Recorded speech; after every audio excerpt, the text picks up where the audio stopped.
Carlos.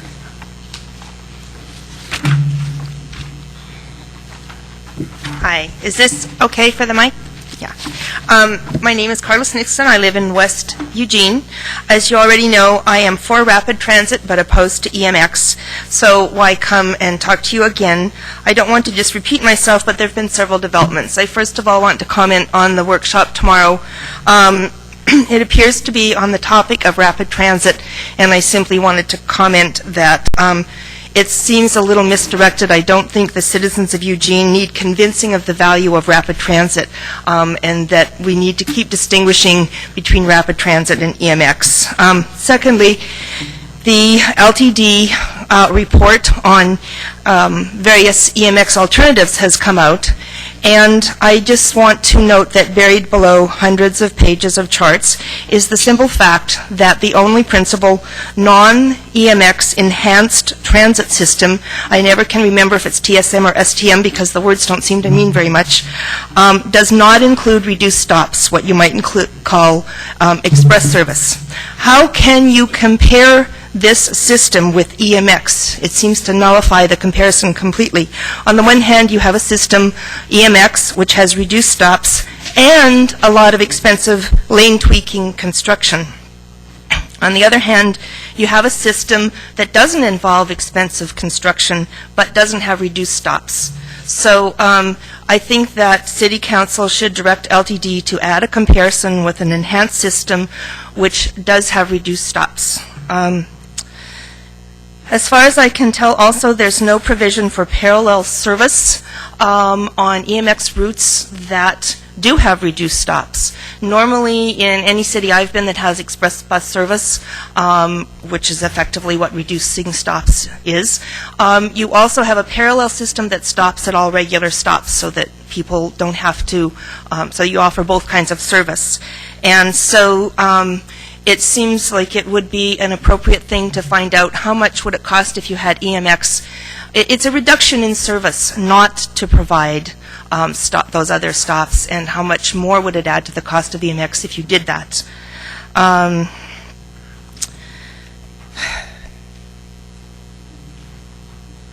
I guess the last thing I wanted to mention is I've been thinking a lot about just sort of how do we get ourselves out of this difficulty, and what must it feel like to be a city council person, and sort of thinking about, gee, we've gone this far forward, and if we wanted to revise or backtrack or whatever.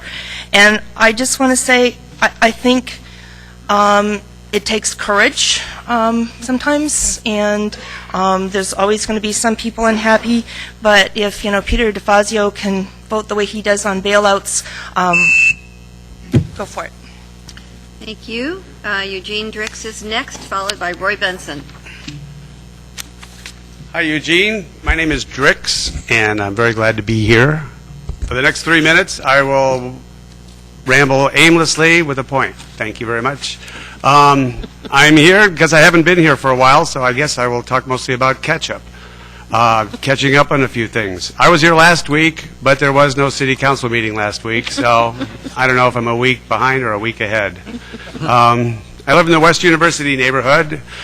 We call it the One. We're not really west of anything. Actually, we're east of most of the neighborhoods in Eugene.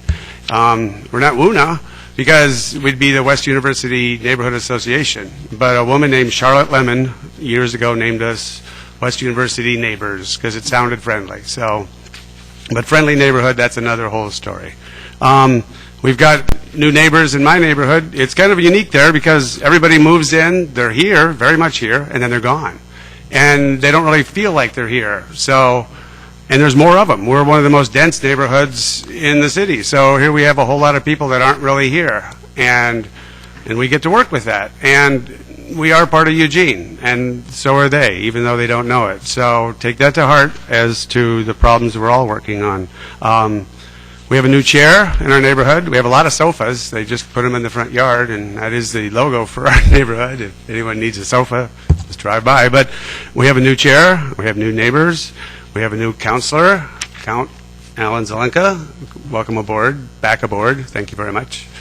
Yes, and I called you Count. It's a new word. We try them here. Yeah, you're councilors, and count, it sounds like count, but it isn't. It's count. saving letters. We'll need them later, so we save them for now. I looked at the clock. Better hurry up. Jump ahead. Eugene Police Department is a very fine police department, and one of our neighbors is Randy Ellis, and in this very chamber we celebrated him being with the Eugene Police Department for 40 years. It's a long time. In fact, it's so long that they didn't have any pin to give him. They had to give him a 35 and a 5 to equal 40. And we did it in this very chamber, and it was pretty cool, and he's a great man and really connected and committed. And the last thing I'll say is Veterans Day is coming. We appreciate our veterans, every one of them. I am a veteran of a different war. I grow my hair long and stay in Eugene, and proud of that, as you can see. I'm still serving. But I came up with 5 words that I've said to every veteran I've ever met, and I never have gotten a negative comment. And you just say, thank you for your service. And as a rule, most veterans say you're welcome. So they're very much aware they're there so we can be here. And I usually go sit next to Ken Kesey because that's the day he left us too. So I'm usually there at 11:11 on 11:11 for 11 minutes, ringing a bell, and people wonder why I'm there. I just wave. Thank you, Gene. Be happy, be more, Eugene. All right. Thank you. Roy Benson's next, followed by Irving Whiner.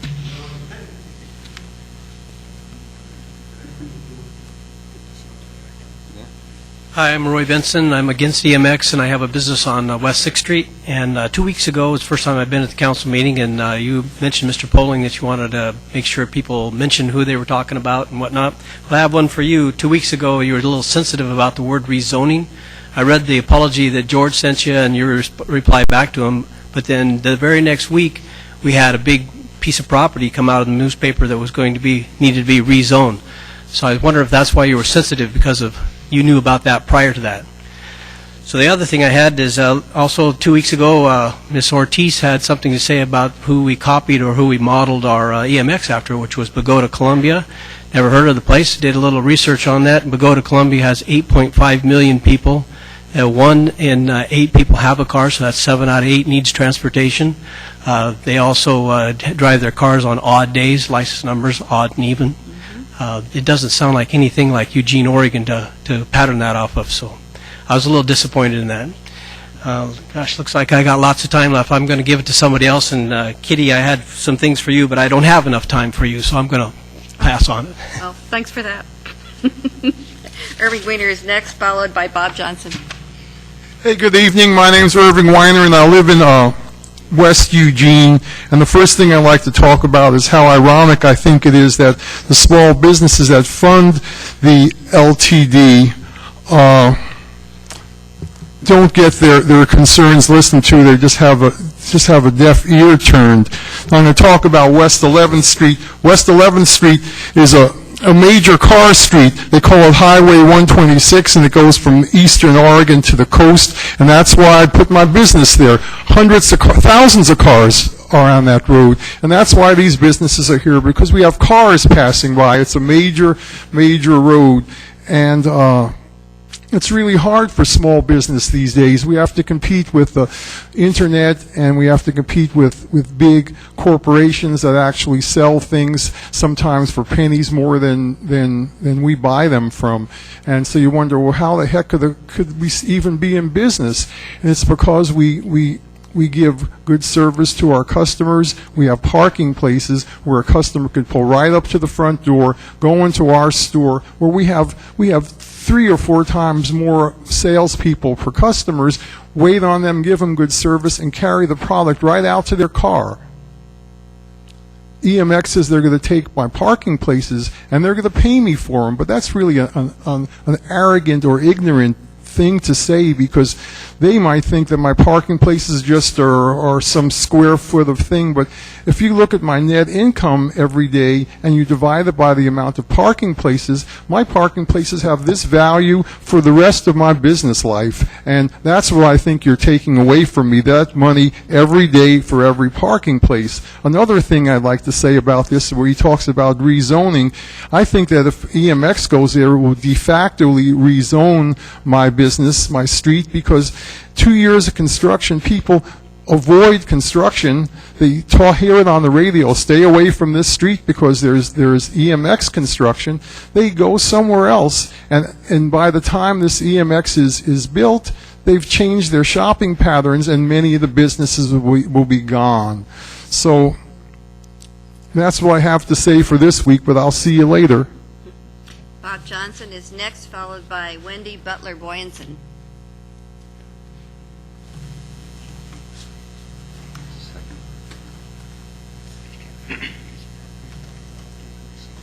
Good evening, Mayor and Councilor. My name is Bob Johnson. I live on West 26th. I don't know my ward number. I'm coming here tonight in opposition to the West Eugene MX project. I'm a citizen here. I'm a resident. I'm not associated with any of the businesses along West 11. Kitty, I wanted to say thank you for the other morning coming to the 7:30 meeting over at the Pancake House. I appreciate that. I know that was a very early time for you and the staff person. I appreciate that. In reading some of the letters to the editor about this project, some folks are saying people in opposition are just against public transportation. And I just wanted to make the point that that's not the case. In fact, at the rally a few weeks ago over on West 11th, the sign I had said buses, not MX. I mean, I am totally in favor of public transportation, and I wanted to make that point. I just feel that the MX project is probably not the right approach to take. And we talk a lot about sustainability in this town, and for a project to be sustainable, we're talking about it being sustainable on 3 different levels: environmental, economically, and socially. And I think that MX fails on the economic level. And you could look at this in terms of long-term, $100+ million and federal deficits and so forth. But just looking on a smaller scale, the impacts on the small businesses on West Eugene is what really has opened my eyes. And in listening to some of the folks out there talk about this, it was kind of like an aha moment.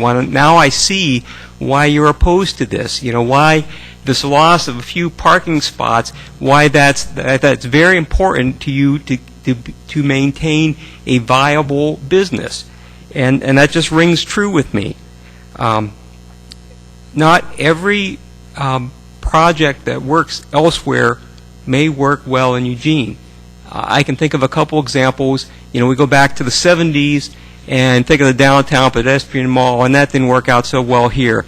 It might have worked well in some other cities abroad, maybe domestically, but it didn't work here.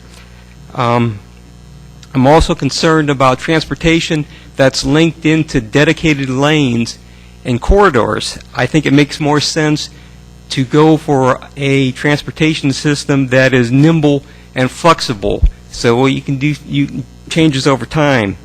I don't know if any of you have been up to the intersection of 23rd and Columbia, and you can see from the early part of the last century where there are trolley tracks, on the street there, a system that did not work, and I'm out of time. So thank you very much. Thank you.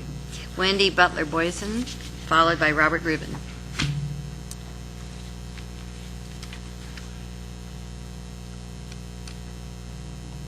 As you can see, I'm in the minority today. I'm a supporter of MX, and I live on 12th and City View, and I'm a complete transit rider and have been for many years.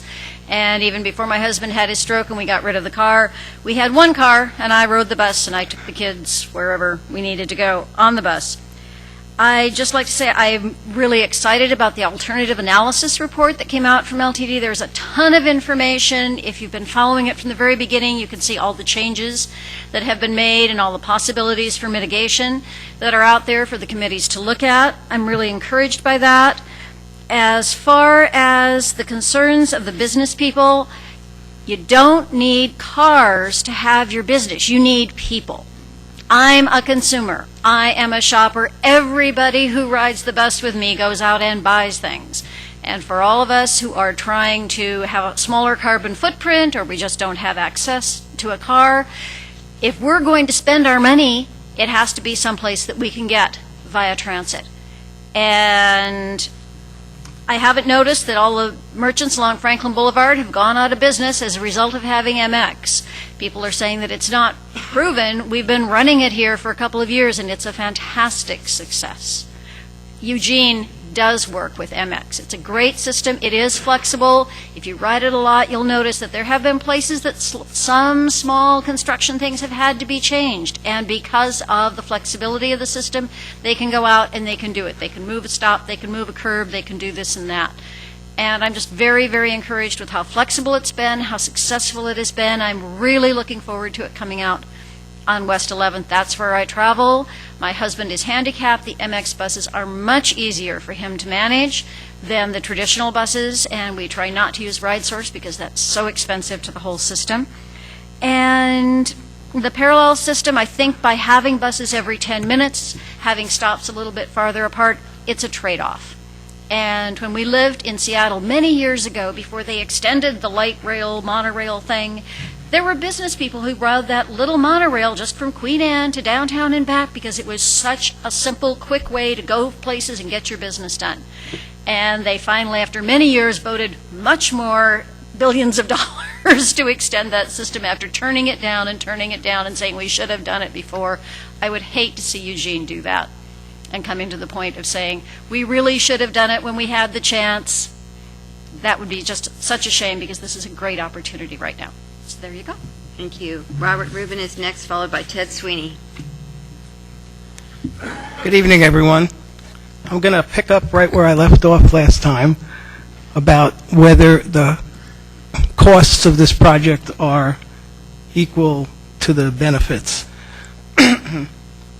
Regarding eminent domain, for the greater good of the people, I'm doubtful that this project is for the greater good of the people. The proposed use, improvement, or project plan located in a manner that will be most compatible with the greatest public good and the least private injury. So what we're witnessing is the beginning of a multi-year siege on the West 11th business owners. The backbone of Eugene, small family businesses, betrayed by a flawed vision. 10 years ago, some people say 20 years ago, this vision was created. West 11th isn't Franklin Boulevard. West 11th has bus service. The LTD plans for West 11th are flawed. The perceived problem is not really there, and the proposed solutions don't solve anything. The park and ride at Seneca, Fred Meyer's, is underutilized and has been since it was built.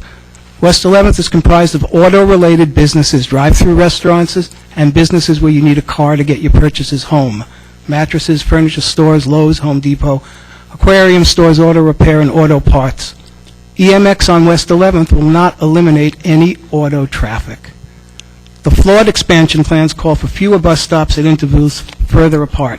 This doesn't benefit the riders. LTD presently has budget problems.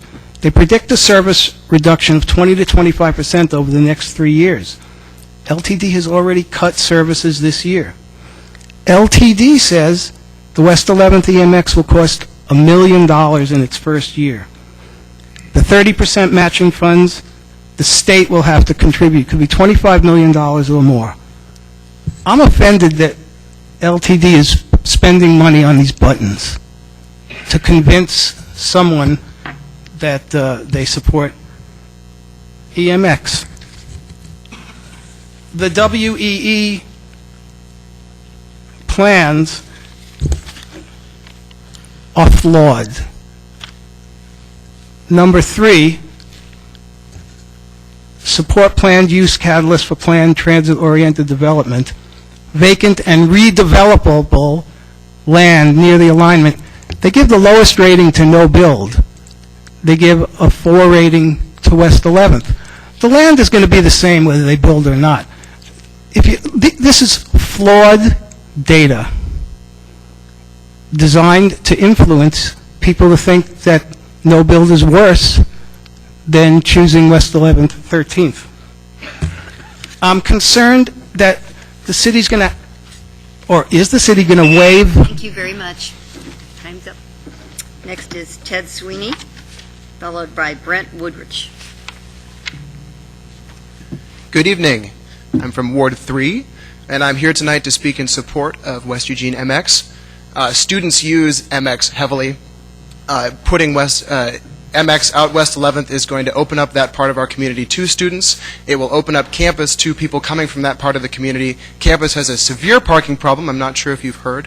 That's not likely to get better. MX is an important vector to get into campus. We want people to get into campus. We want them to get there to go to school. We want them to get there to experience our excellent, nationally recognized athletics. Don't know if you've heard about those. We want people to get off of campus to see the community, to spend money at businesses, and to generally be good citizens in training, which is what students are.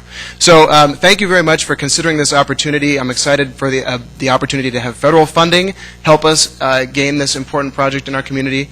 And I'm excited that we have so much thought and energy going into it. This will end up being a healthy discussion in the end, and it's good that we're having it. So this is my support. Thank you very much. Thank you. Brent Woodrich is next, followed by Don Peck. Hi, I'm Brent Woodrich, West 11th, at 27 West 11th. And basically my concerns right now are the value of what we're spending, and I'm excluding the $105 million that they've got. What my concern is the 20% that we have to come up with. And I have children, 6-year-old and 4-year-old that are in schools, and we all know that our schools are not doing well. $100 million is what they're wanting this year, or more, which would probably be more. And for us to think that we got to come up with $20 million, I'm thinking, why are we thinking about this? I mean, shouldn't we be thinking about little people, and because someday they're going to be up here doing your job? I'm kind of concerned, about the element of what's to come. I also feel that West 11th is not where EMX needs to be. It needs to be closer to the residentials, easier access for them, 18ths, Amazons. There's a lot of apartment complexes on Amazon. I was riding my bike down there, kind of doing the loop, and I was thinking, man, this is an area that needs a system, because there's a lot of people over there. So that's basically where I'm leaving. I just want you to think about where we're going to get $20 million.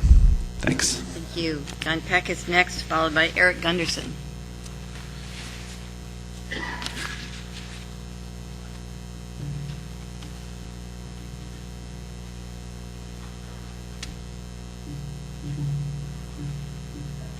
My name is Don Peck. I was here once before, and the question that I had way back then was, no one has showed us a need. We've got money coming in to build something, but do we need it? No one's ever answered that question.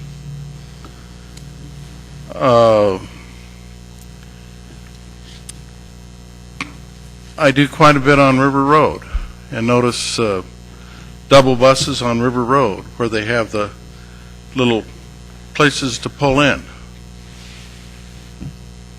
Why do we have to add lanes on each side of the street when that type of system works just as well? Because we're getting money from the federal government?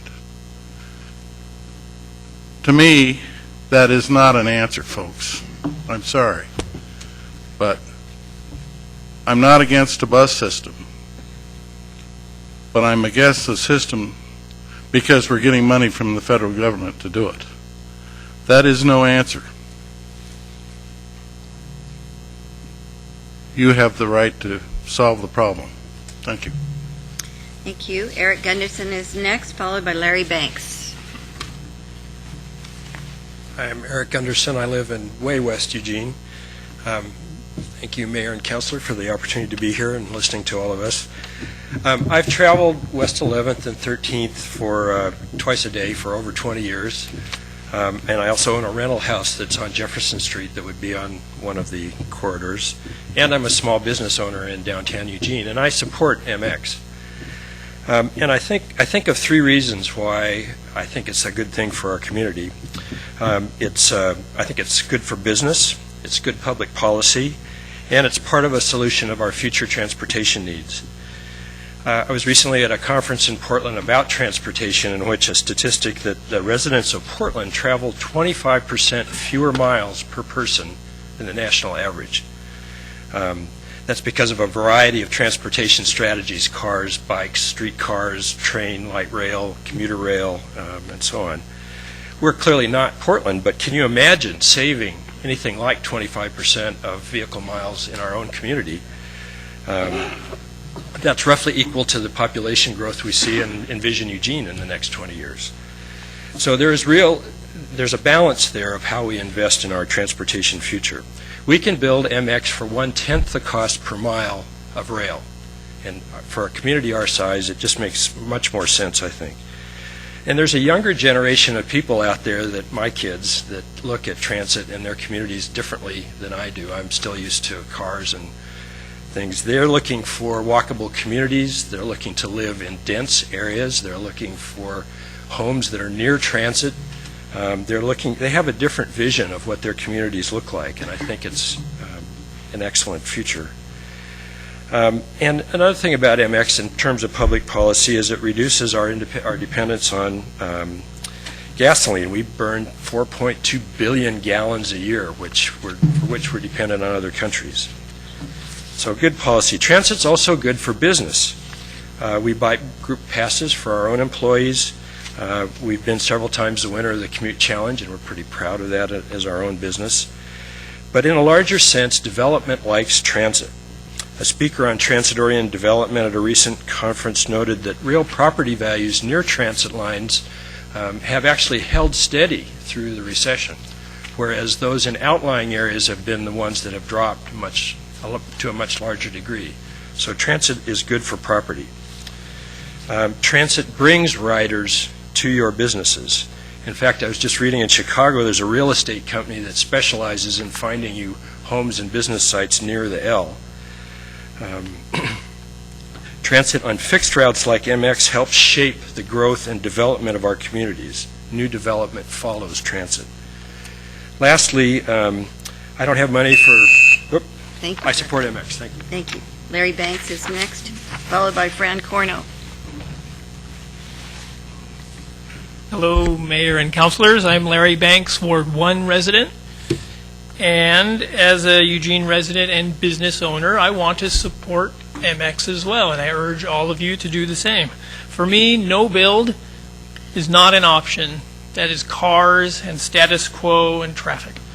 Our community consistently and overwhelmingly values public transportation, transit-oriented development, livability, and reasoned long-range planning. These are core values shared by the business community and citizens for years, and has put a favorable spotlight on Eugene. The proposed West Eugene MX line lays the groundwork for supporting the needs of tomorrow. Look back 20 years and how much West Eugene has changed. Now look forward another 20 years. Get the bulk of the system in place now, and then enhance it over the years as additional land becomes available. MX provides greater frequency. It's easier for business people, easier boarding, and gets cars off the road, enabling the rest of the traffic to move more freely. The current transportation infrastructure in West Eugene is technically insufficient to support desired development and redevelopment of our buildable land, and MX goes a long way towards meeting those state-mandated transportation goals. LTD is diligently working with affected property owners to mitigate short-term impacts where feasible while supporting the long-term vision. We can't ditch the whole idea because a few individuals may be affected. Let's leverage the success of the first line and the potential for the second line to create the third line, build on the success. I support the vision, the planning, and the leadership to move our community forward, enhance livability, and embrace solutions to upcoming growth and transportation challenges. Thank you. Thank you. Fran Corno is next, followed by Duncan Roads. Hi, I'm Fran Corno. I live in North Eugene, and I would like to speak on responsible transit, not rapid. I think that as citizens of Lane County, we need to question the EMX project now being considered for the West Eugene corridor. Decisions are being made on our behalf with no votes being cast by the people who support LTD with our tax dollars. Part of this decision is being made by a non-elected board that can tax and have the power of eminent domain. We are told that these are federal grant dollars, but it will not cover all of the $105 million or more that it will cost. When are we going to stand up to government spending and say thanks, but no thanks? After these dollars are spent, how will the program support itself, and what is the guarantee that the funding will be there to complete the system, and when? All this is to improve bus travel by minutes, and to where? Meanwhile, necessary feeder buses are being cut. Where can we compare a transit system like ours to any city that compares in size? What has the EMX done for downtown? Has it helped traffic or brought business to downtown? The Franklin EMX services the college and links the Eugene main station to Springfield's main station. Ridership there cannot be compared to the West Corridor. Does adding lanes and making left turns that will cross 3 lanes of traffic instead of 2 make it easier or safer? Putting the utilities underground would improve the appearance and make it easier for pedestrians and bikes. But this is not covered by the grant, and so they will just be moved. This is a nice improvement. What is the climate that we are trying to create for Eugene? Are 60-foot buses in a town our size really necessary?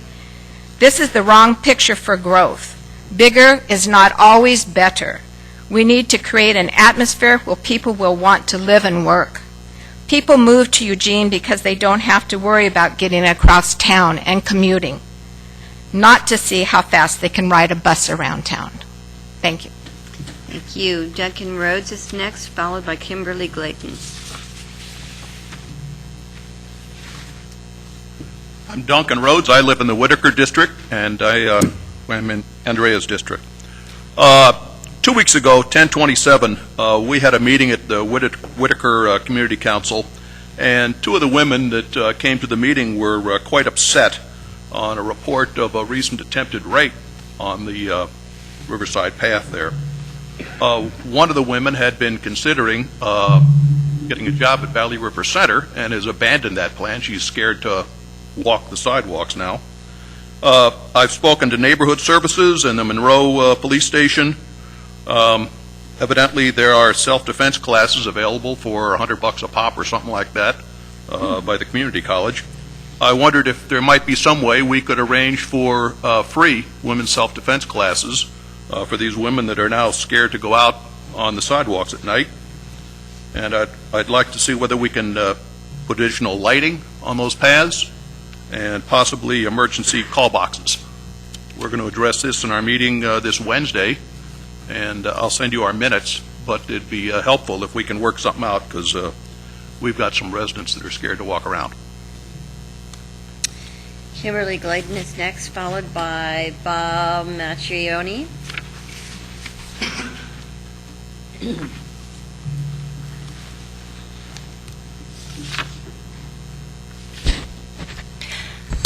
Hi, excuse me, I'm Kimberly Glayton, and I live downtown, and I'd like to talk about the downtown tonight. And I came tonight first to say the free parking has positive feedback. I've heard a lot of people are very excited about it. Thank you very much. That's a very nice thing. I would also like to speak a little bit about some of the other issues of the downtown, namely the amount of trafficking downtown and the safety. It seems like we have a lot of teens partying really late at night downtown. I find that to be a bit of a problem because things get out on the web, and part of the downtown issues and some of the transient traffic that picks up on these teens and sells them drugs, gives them alcohol, leaves quite a mess down there to clean up. But one of my main concerns is that Portland has quite a child pornography problem. It's like one of the main areas. And I believe Eugene is a jumping off point. And part of the lure is the lawlessness downtown. And I really do feel we need our patrol back. Historically in downtown, taking the police out of the downtown and in the winter has been a problem. And it's a problem that keeps happening over and over and over again. No matter who's the city manager or who's the police chief, it seems like the same thing happens every time. No matter how many promises are made about, oh yes, you have permanent patrol, or all the funding that's given to you, it seems like you just continually repeat the same mistake. And I think this is a detriment to our community, certainly a detriment to the young people that are lured here. These things go out on the net now, that you can get money easy, spare change a lot. Every dime you give to somebody on the street, you need to give $100 for drug alcohol rehab. There's a waiting list to get into it for low-income people. You need to give $100 to the city for the cleanup. You need to give $100 to the police for the theft issues and drug trafficking issues. And when these things go out on the net, it goes out all over our country. So we get drug dealers from all over the country that come here to sell drugs. We get predators that come here from all over the country. We get teens who don't want to, are in that rebellious state, don't want to listen to mom and dad, and they come here. We have teens even from our community who have homes in the South Hills and in Springfield who can party all night downtown, and it doesn't stop this time of year. Just take a walk over to the park. Just take a walk down Broadway. Take a look at what I see every day, and you guys need to start coming downtown and walking around and looking at it and getting a good idea of what it is, and other city staffers also need to be doing that. Otherwise, you're just going to keep repeating the same mistake over and over. Thank you. Thank you. Bob Matrioni, followed by Pauline Hudson. Hi, I'm Bob Mascheroni, and I still live in my 1,212-foot mansion over in Ferry Street Bridge, and I have a business on 6th and Lincoln. So I'd like to start by thanking the council and the city and everybody for sending me my tax bills promptly at the house, and I'll pay those as soon as I can. I got myself the best deal from LTD I could have gotten. $100 for 3 giant books and the summary report. And it's been an interesting read. It's nearly 500 pages. It's more like a sales brochure. It's a business plan that you present to a bank. And you put your best numbers out, and you ask for the money. And you hope you get the money. And then you try and figure out how you're going to pay it back. A lot of the numbers are unaudited. They're just kind of pulled out of thin air. They're optimistic at best, and they're trying to justify the loan from the feds, and they're trying to get city council to agree with them. And so not one of the 500 pages tells you how they're going to actually pay for this. And so it does make a couple things very, very clear. The best, most optimistic numbers they can put together for you is that instead of a trip costing $2.85 for each trip, or actually $2.89 if they don't build it, they can save you 4 cents. And a trip will only cost $2.85. Now that's their best and most optimistic numbers. And I don't believe that's quite good enough to justify taking people's businesses, donating the infrastructure, and spending $105 million just to build it and still not know how you're going to operate it. LTD is still $3.2 million in deficit, $5 million in the last budget cycle, at 4 cents in savings per trip. How long does it take to make up $3.2 million? That's a good deal? Okay. The whole design of this system is backwards. They want to send a bus down West 11th 87 times a day with a capacity of 91 passengers each ride. And so they're really planning on picking up 900 passengers. That's in the report. Read it yourself. It's in there if you can find it. That means they're going to carry 8.7 people per bus average. And they picked the 91 passenger bus, the one that weighs the most, the biggest one, the hardest one to drive, the one that's going to need a special infrastructure to run on. And so if you go with more, no, I'm sorry. Thank you. Thank you. I didn't get very far. Pauline Hudson is next, followed by Joseph S.Z.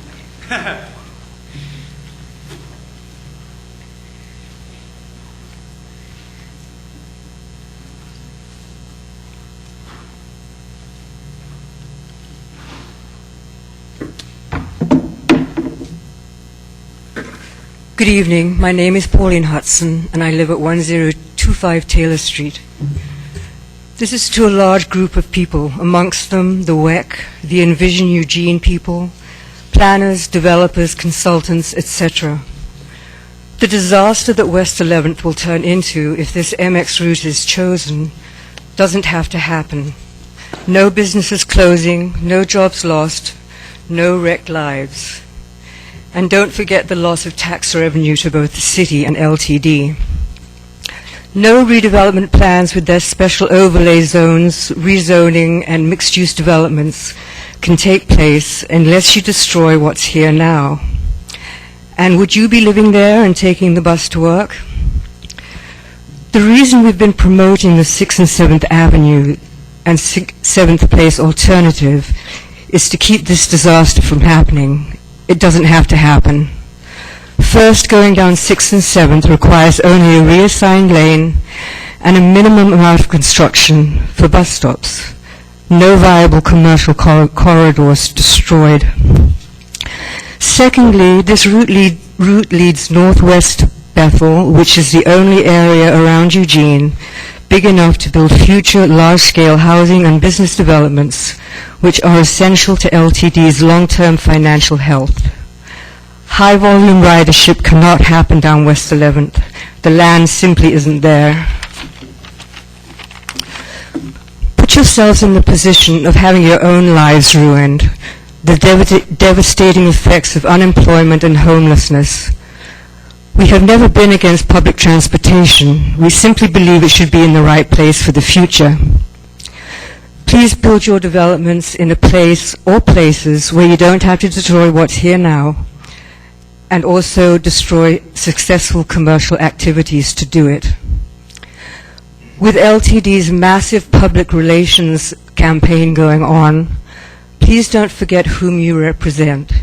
The working people who, along with the possibility of losing jobs and businesses, are having neighborhood bus services cut drastically to accommodate this exclusive bus line. Thank you very much for your time. Thank you, Joseph S.Z., followed by Alan Hessel.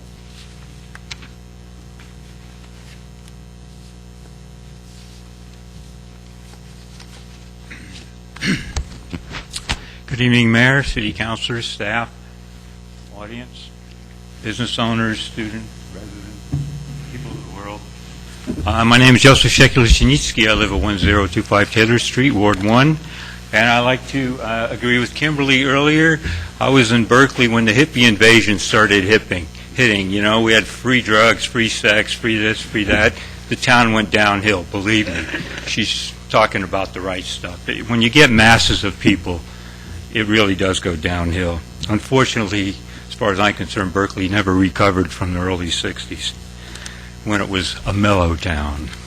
Okay, I'd like to address my remarks to Councilor Poling, who 2 weeks ago admonished both George Cole and I for using the word rezoning, and I'd like to address some remarks to that. Transportation planning is a zoning plan. If you have an easement or a public right-of-way, that is a zoning tool.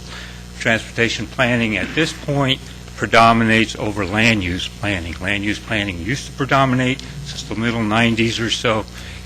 Transportation planning is in the forefront, and it stomps on land use planning. Talk to consultants, and you'll find, you'll hear that. The WEC, West Eugene Collaborative, when it talked about a multi-use, mixed use on a multi-use boulevard.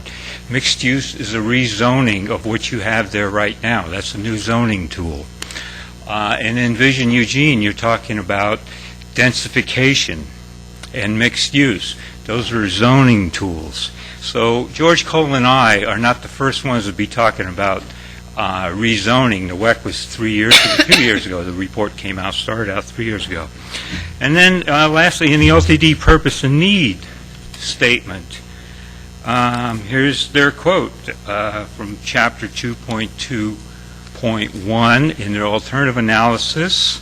The need for the project results from, I better put my glasses on.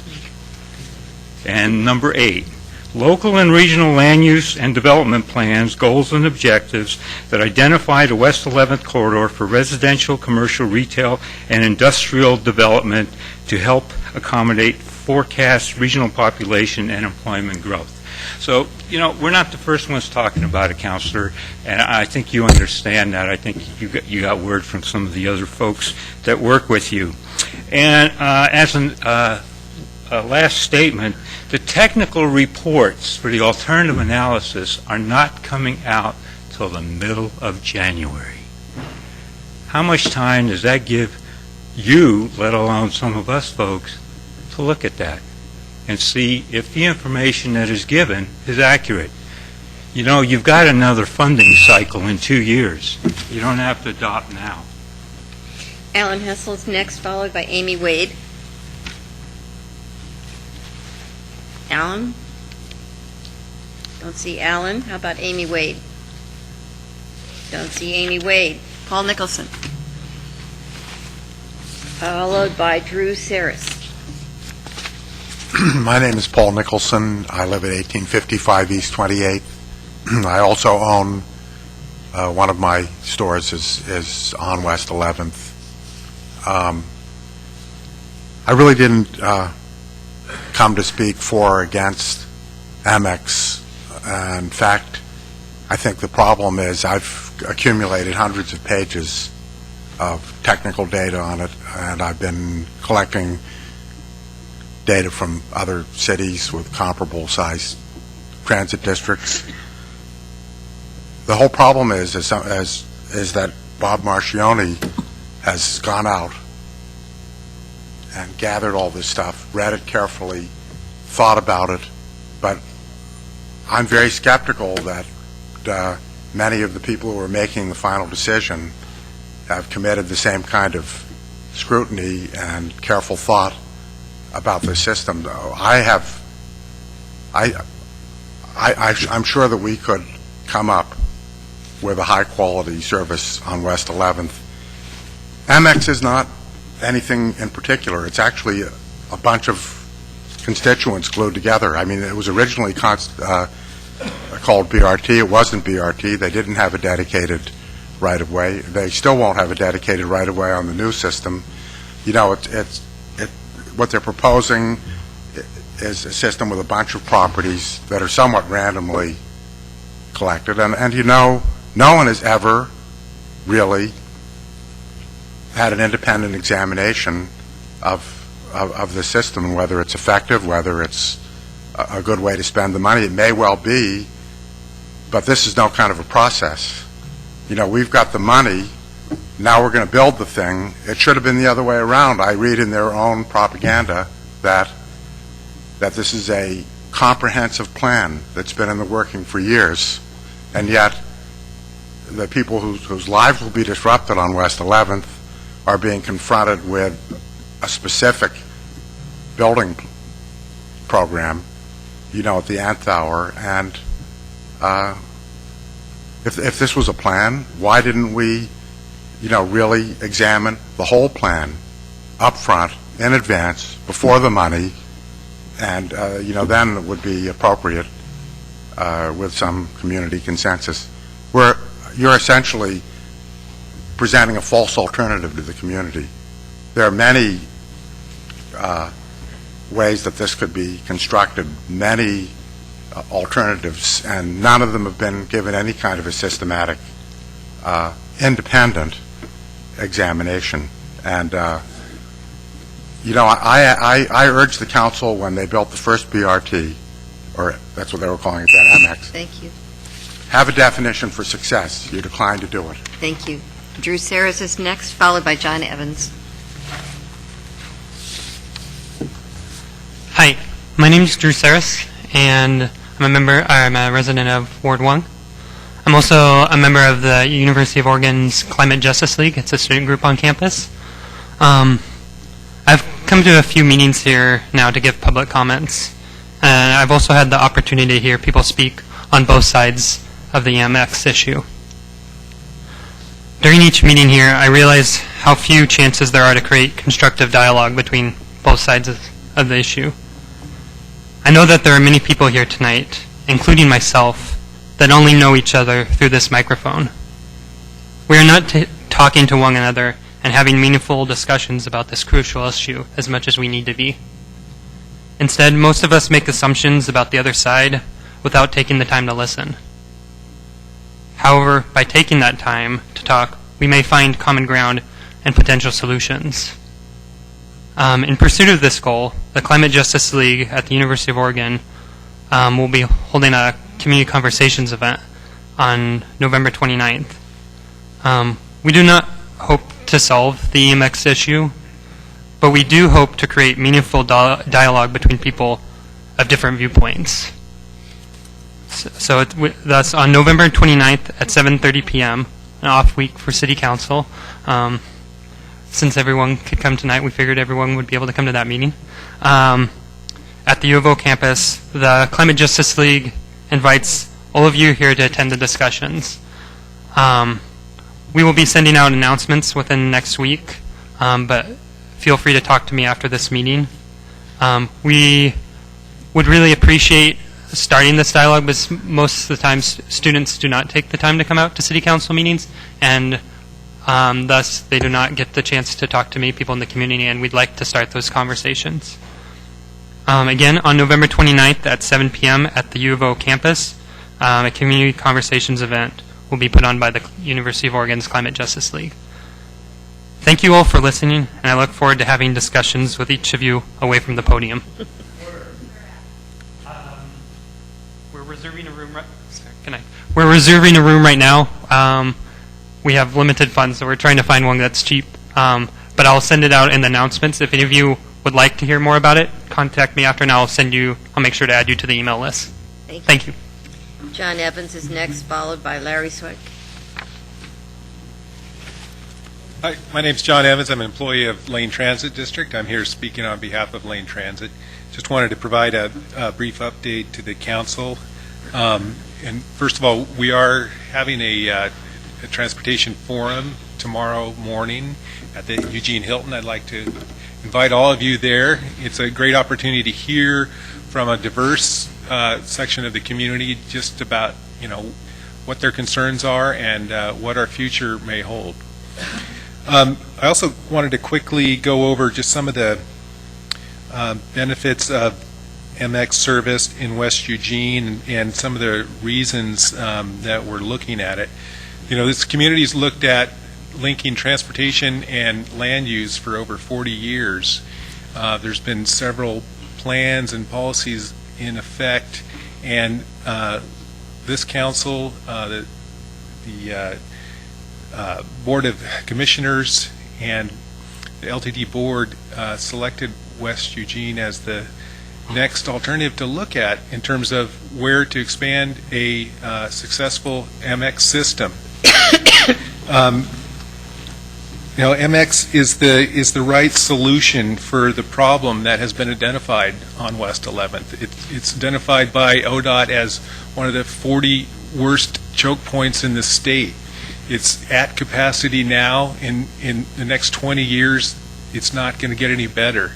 By adding a bus lane in a portion of the route, we can not only accommodate existing businesses by not upsetting their access, but we can also bring in more people than adding an additional lane would.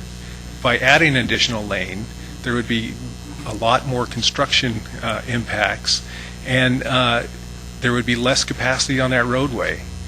The way MX is constructed, it's a moving target, so it doesn't block the roadway for the whole construction period. We construct in blocks, and we have staff that work directly with property owners to minimize impact. So we work with them to avoid their busiest periods and to do everything we can to maintain access.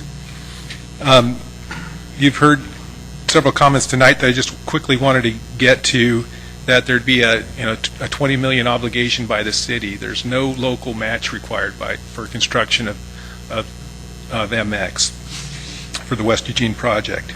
I encourage folks to come to our open houses. We're having a third open house on the alternative analysis tomorrow at the Eugene Face Center from 10 to 2 o'clock. We've got a lot of people showing up at those. Most of them are in favor. I'd love to have some more folks that have concerns about it to show up to hear more of the details. Thank you. Larry Sweek, I think it is, followed by Josh Keim. Hi, thank you. We're just about the end of this, I can see. I tried to be last, but so we could all go out happy. I have some concerns about... Could you just introduce yourself, please? Pardon? Just introduce yourself. Okay, thanks. Excuse me. I have some concerns where Just we have... give your name, please. Oh, excuse me. Larry Sweek, I'm sorry. My name's Larry Sweek, and I represent 3 shopping centers on West 11th. My concern is the growth that we anticipated 10 to 20 years ago. Has that really happened in West Eugene? We're in the sense of getting free money, which is a debate in itself. But as you've heard here, trying to maintain and operate that system, which I don't think is necessary, is at this appropriate time with the economy the way it is and as bad as it is just the wrong time. To give you some idea, there's going to be an announcement very shortly about how many foreclosures are going to be happening in the Churchill area. I just found out today, and it's unbelievable number.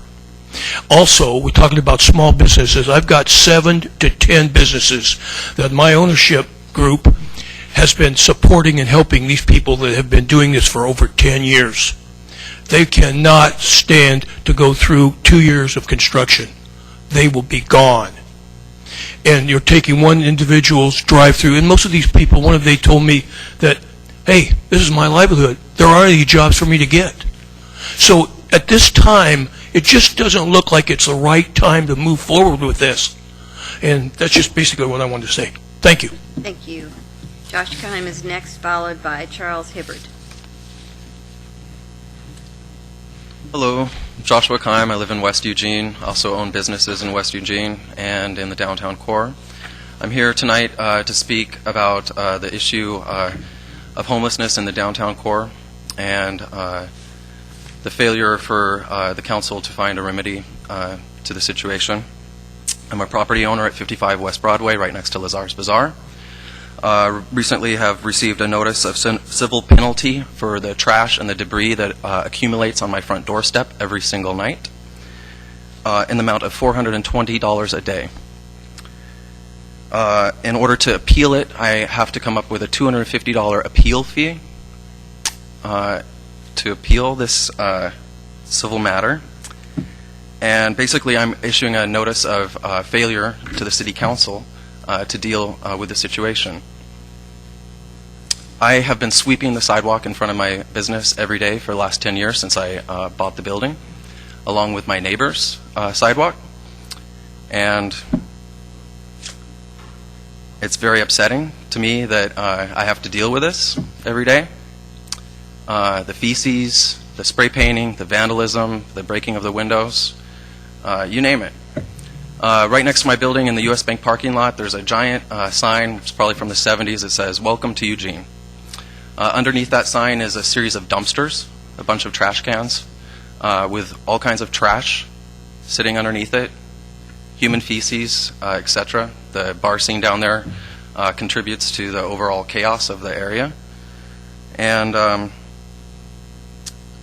would propose maybe putting in a porta potty and stop passing the buck onto local business owners to pick up the trash and to deal with these kind of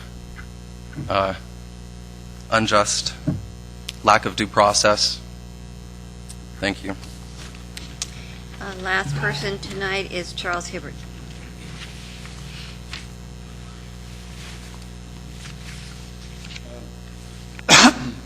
My name is Charles Hibbard, and I have a business on West 11th.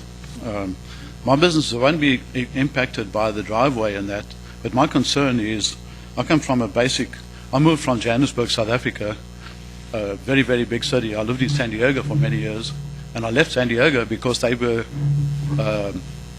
Eugene and Oregon is becoming like California now. And you see California, the mess they're in, it looks like we're heading the same way. But according to the numbers, they say there's going to be 30,000 more people moving into Eugene, and that's why they've got to build the EMX. Well, with 30,000 more people in Eugene, right now, 4% of the people use the transit system. If you look at that 4%, you're looking at about 1,600 people. Say 10% of the people that move to Eugene, the new population, uses the EMX or the bus service. You're looking at 3,000 people. That 3,000 people, I sent a letter to the mayor, and anyway, thank you for coming to our meeting last week. We appreciate that. You're looking at 3,000 people, and according to the mayor's reply to me, that's 3,000 people in the metropolitan area for Eugene and Springfield. So if you take 3,000 more riders and you spend $100 million, that's $83,333 per rider, per new rider that's coming to Eugene, that we're going to lay out our taxpayers' money, and they may not even turn up, because I've lived here since 1994, and I haven't seen an increase in population. In actual fact, I could tell you that the population and the working group of employees and that in West Eugene, down the level, I can bet the numbers are down and not up. So I think that these people, the bus service already gives good service. If you put an extra 3,000 people on our bus service across Eugene, you're not even going to notice the difference. It's not going to be a big catastrophic overpopulation of the buses, and we have to spend $100 million on that. In actual fact, it may even increase the ridership on our existing system and make it viable, where right now they're losing money. So I just wanted to stand up here and explain, to just say I oppose this just because of the cost, and our federal government is going bankrupt, and we're just taking more and more money from them. We've got Peter DeFazio, who brags that he's taken more money from the federal government than we've paid there. That's what's wrong with our government. Our politicians are going to Washington and with the goal of bringing more money back than we pay there. Well, something's wrong with that picture. If I ran my business like that, if we ran our system like that, we're going bankrupt. China already owns us. It's just terrible. It's unconscionable to think we can take $100 million for something we don't need. We're going to spend $83,000 per person. It's just ridiculous. You say that the bus service is going to improve. Thank you. Yeah, okay. Sorry about the cough. Beth, could I have the Kleenex up here? Would you mind putting that up here?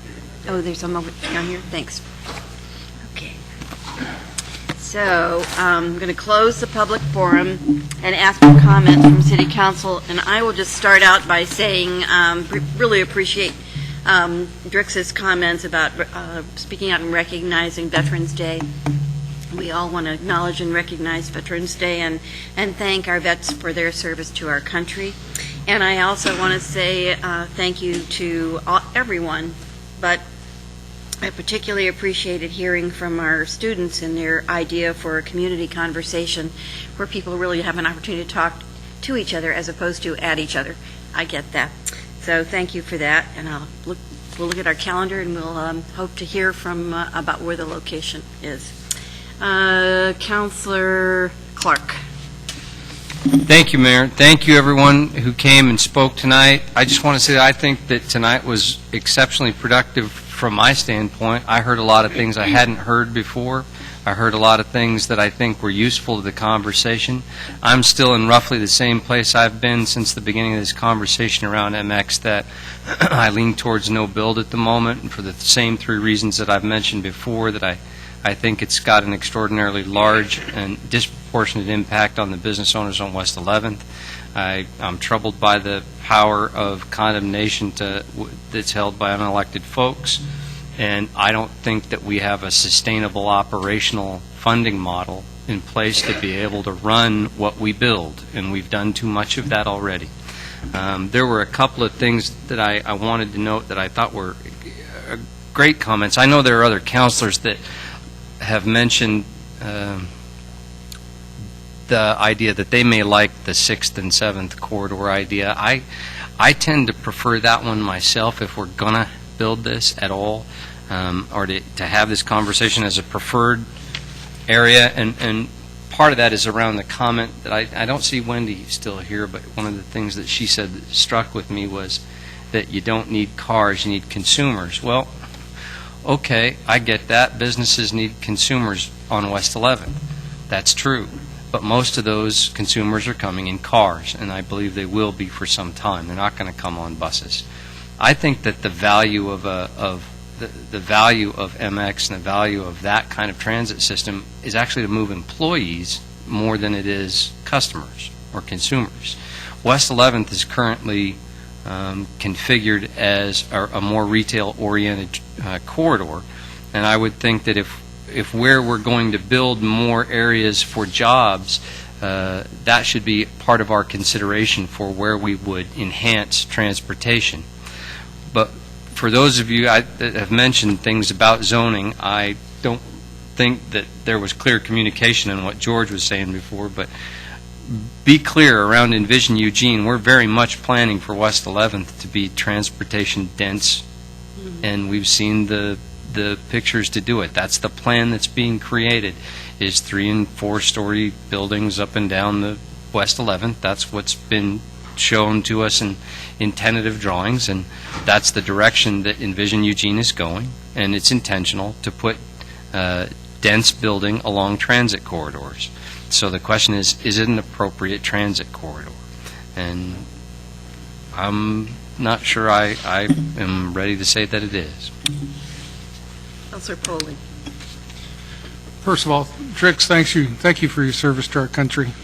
It's good to see you back. We were a little concerned about your where you'd been for a while. Second thing, one of the early speakers mentioned something about some property being rezoned. I, first of all, don't know what property he was talking about. I don't get an opportunity to read the paper, so that kind of had me a little confused. And for me to say that there would be no rezoning as a result of the EMX going in if we decide to do it would be a little bit naive. The comment that I made was in reference to the comments made a couple of weeks ago about how this was questioned on whether or not this was a rezoning issue, and to me it kind of put a spin on it that perhaps the city was going backdoor on the, piggybacking on this to maybe do some major rezoning of the West 11th. It's going to happen if we decide to build. It's going to happen if we decide to increase the density of West 11th. What I was referring to is the EMX issue boils down to, are we going to build the EMX on the West 11th corridor, or are we not? If we do, which alternative what are we going to take? So I just want to make that clear that I wasn't, I'm not that naive that I don't think that some rezoning is going to have to be done. When you start talking about the EMX and the WEC and the Envision Eugene, it's kind of apples and oranges. Yeah, they're all kind of interrelated, but to me they're all separate issues, and that's the way I take things, one issue at a time, and I look at the available information. And Joseph, you mentioned that the technical reports won't be out until December, did you say? January. Well, I raised some concerns the other night at the meeting when we get a 500-page report on a Thursday, and then we get a 50-plus report at 4:45 the same evening as the meeting, a week, actually 6 days after the 500-page report was taken, and they're asking us for our concerns and questions about the 500-page report. To me, that was just absolutely off the mark. So as a result, now we're going to have possibly up to as many as 3 additional meetings to discuss this 500-page report. So I'm taking this slowly and one step at a time, one issue at a time. So don't get me wrong on that, what I was referring to. What I want to do is I want to make sure people are very clear with their comments and their statements, and don't throw in a bunch of other stuff that's going to take away from the true issue. Is this going to fit in? Are we going to build it, or are we not going to build it? And that's what the issue is that I'm looking at. Councilor Ortiz. Thank you, Mayor, and thank you, everybody, for coming out. I just wanted to make a couple comments regarding downtown. Thanks for coming down, Kimberly. I always appreciate your updates. I just wanted to clarify, we have always kept 2 cops down there, if I'm correct. The summer is when the police officers who are in the schools have basically nobody to be in schools with, and so those are the ones that are redeployed downtown. It's my understanding that in a year, more or less, we'll have those extra cops that'll be dedicated downtown. They'd hired police officers that they're in the training of them, and once those guys are finished training, which I understand is about a year and a few months, those will be the ones that'll be, not them themselves, because they'll have to bid for the jobs to be downtown, and I would hope they'd have more seasoned officers than the younger ones personally, but then there'll be a guaranteed amount of officers on the street from that point on. In the summer, it's been off and on. There's always just been 2 dedicated, and I think we did that a few years ago at the Budget Committee, so I just wanted to clarify that. And thank you for coming down, Mr. Klein, and talking to us. I just want to say that I don't feel like the city has failed the homeless. I think that it's not, first of all, I don't think it's something that's in our charge. Like if you look at what the city's responsibilities are, we put a lot of money into the Human Services Commission that we're allowed to from general fund, and then from other grants that we can apply with interjurisdictionally with Lane County and Springfield.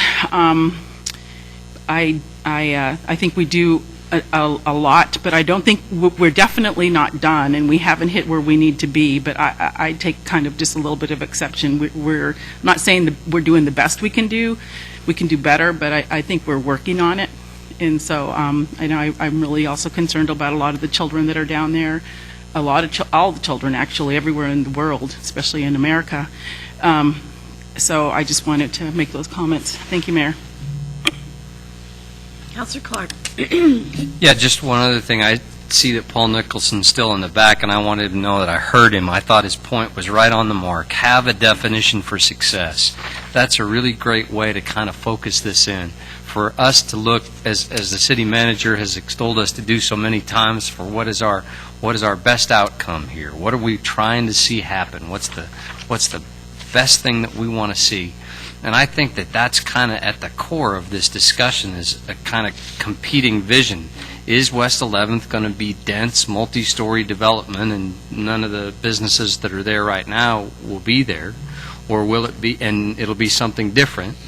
Or will it be something that we do to help accommodate what's there and move more incrementally and maybe look at other areas? And I think our answer to that question, what's your definition of success, is a really good thing for us to keep front and center in this discussion. All righty, I think we're ready to move on. Thank you all again. We're going to go to the consent calendar now. Council President. Move that we approve items on the consent calendar. Second. Moved and seconded. Councilor Ortiz. I'm sorry, Mayor, I have recycled my paperwork. I would like to pull items C and D. Okay, C and D are pulled, and then we're ready to vote on the rest of the consent calendar. Would you please vote? 7 in favor and none in opposition. It passes. We'll go to the appointment to the Police Commission. Councilor Ortiz. Thank you, Mayor. I would like to, I guess I should wait for the motion, because what I would like to do is substitute a name. There was 2 names put forward, and I would like to you've recommended Bob Walker, and I'd like to recommend James Manning. So, okay, is there a second for that? I'll second for discussion. Thank you. Do you want to say anything? Yeah, I did. So we had a conversation about how we do our appointments, and we've been working on our process around boards and commission, and Mayor, you weren't there, and Alan wasn't there, and I'm trying to think of who else wasn't in attendance. Was it Jennifer? George wasn't in attendance. So there was a quorum. We had 5. And I was really kind of concerned because I listened to the interviews, and we have an application from Martha Fish, and she didn't shine. And I've known this woman for years, and I just in the conversation that we had around boards and commission, I feel like there's times that the way that we do it is very intimidating, and people do not really feel comfortable coming into a room full of all of us, in the setting that we do it. And I really like to see if we could do something different, because for people like Martha Fish, who's been a community volunteer for 20 years, she does paso a paso. She just done the interpreting for the court system. It's intimidating to some people to be in that position, and it doesn't give them an opportunity to shine. And I think that there should be other ways to do that. And so my hopes was if there was council support to put Mr. Manning on the police commission. I have talked to a couple of the police commission folks, and they think very highly of both of them, so I don't think that that would be a problem. And then to include Martha Fish into the group, into the Human Rights Commission. Okay. There were two, I'm trying to think, the police commission, the folks that, other than the two men, the other people did not show up to be interviewed.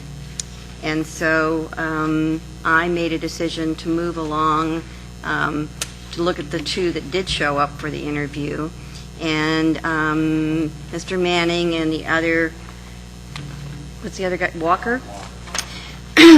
Were both fine, but I noted that Mr. Manning had also applied for the Human Rights Commission and came recommended there. And so my recommendation to you was that you appoint Mr. Manning to the Human Rights Commission and appoint Mr. Walker, who also scored very high, to the Police Commission, because he was he and Mr. Manning both took the time to come to be interviewed, and they both scored well. So, Councilor Pauling. I guess I just wanted to get a clarification. Your motion, Councilor Ortiz, is to substitute Mr. Manning for Mr. Walker on the Police Commission, and then Ms. Fish on the Human Rights Commission. Okay. Okay, Councilor Clark. Well, in order to stay consistent, both these are very good applicants. In order to stay consistent with some things that I've said before about geographical diversity on our boards and commissions, I note that Mr. Manning is from Ward 6, which I believe is a very underrepresented ward, and so I tend to support Andrea's motion. In any case, he would have been appointed to one or the other, so he would be there anyway. Yes. Well, thank you for that clarification, Mayor, because it wasn't as if I didn't read that, but I appreciate that very much. Well, I just wanted to be sure that you to know that you would have that representation on any count. Yes. Okay. All those in favor of Andrea's motion, please indicate. Oh, well, just vote for it. I'm sorry, we're not back in work session. Just vote. So there's 4 in favor and 3 in opposition, so it passes. So that's the substitute is for the Police Commission, and so now we have to vote for the main. No. You now vote on the main motion. We have to vote on the main motion. Right. What you did was just substitute. To the names. That's what I thought. So would you please vote for the main motion? All right, 6 in favor, none in opposition, so that passes. So you have the Police Commission done, and that's Mr. Manning. Congratulations to him. Good candidate. And then appointments to the Human Rights Commission, and that one now includes, replaces Mr. Manning with Ms. Fish. Is that correct? You want to make, Andrew needs to make the motion. You need to make the motion. Okay, go right ahead. I move to put Martha Fish in as a Human Rights Commissioner. There's second? Second. Okay, been Mayor, moved in second? Yes. If I can just clarify that Councilor Ortiz's motion is to substitute that person on position 2. You didn't say which position. For the one that had Mr. Manning. Right. Okay. Okay, I think we're ready to vote on that one. Would you vote on that one? It's not actually substitute, though. Yeah, it is. It's not a candidate there. He's still there. Motion to amend. Yes, you're voting. 6 in favor and none in opposition. It passes, so congratulations to those new members of the Human Rights Commission. Now we have to vote on the main motion. Main motion, vote on the main motion. And before you vote, just so I'm clear, are you voting on all 3, or are you just voting one at a time? I think all 3. Okay. Please vote. 7 in favor, none in opposition. It passes. So congratulations to the new members of the Human Rights Commission. Now we're going to move on to action item number 3, the approval of funding for affordable housing energy improvement projects. City Council President. Are we going to introduce it? Oh, yes, but you can. You want to talk? I will be happy to put the motion on the table, Then I'll call on Mayor. the city manager. Move to approve the use of $160,000 in EECBG funding for 3 projects. Number 1, $73,750 for installation of a ductless heat system at Oakwood Manor. Number 2, $71,577 for installation of a solar water preheat system at Ross Lane Apartments. And number 3, $14,673 for installation of energy-efficient windows at 29th Place. Second. Moved and seconded. Now, city manager, would you want to explain that? Thank you, Mayor. The City Council is asked to approve the use of Federal Energy Efficiency and Conservation Block grant funds from the Department of Energy for energy retrofit grants for 3 affordable housing developments. The proposed projects were identified through an open RFP process. If approved, each project will be jointly funded by the City of Eugene, Housing and Community Services Agency of Lane County, and Eugene Water and Electric Board. Great. Any questions, anyone? So, great work to move ahead another project here. So let's vote on this one. Would you please vote? 7 in favor, none in opposition. It passes. You're welcome. And thank you. Action item number 4 is an adoption of an ordinance concerning citation authority. City manager? The Council is being asked to take action on an ordinance amending Eugene Code 4.035, which provides citation authority to University of Oregon Department of Public Safety officers to enforce sections of the Eugene Code. The proposed amendment will allow U of O public safety officers to issue citations for violations when the public safety officer has probable cause to believe that the person to be cited committed the violation on property owned or leased by the University of Oregon. The ordinance does not extend any other new policing authority to U of O Department of Public Safety officers, nor change the authority previously granted to by the city in 4.035 beyond the ability of Department of Public Safety officers to cite on probable cause on owned or leased U of O properties. Thank you for that explanation. You want to put the motion on the table? I move to adopt Council Bill 5036 concerning citation authority of University of Oregon Department of Public Safety and amending Section 4.035 of the Eugene Code 1971. Second. Moved and seconded. See no questions? Councilor Brown. Thank you. It's not really a question. For anyone that's been following this, I finally came to an understanding. I thought that the examples provided in the AIS was kind of confusing. It was framed in a confusing way, and I think I finally got to the heart of it and understood it. The only change that I can see, essentially, is an officer doesn't have to actually witness the crime. I believe that was the way that the ordinance was worded, and once you strip away the example and all the other stuff, it's like now they don't have to actually have witnessed the crime if they have sufficient probable cause to write a citation. And it's not even a caveat, it's just I'd just like to say that a lot of jurisdictions around the country, probable cause can be iffy, and I just hope that they get, some instruction from attorneys to, like, what is sufficient probable cause? Because a lot of times departments need to be just, a reminder, just go over it, make sure you're following, proper procedures. So that was all. I just been clarifying that for anyone that's watching that may have had questions about this. Thank you. All right. I think we're ready to vote on this. Would you please vote?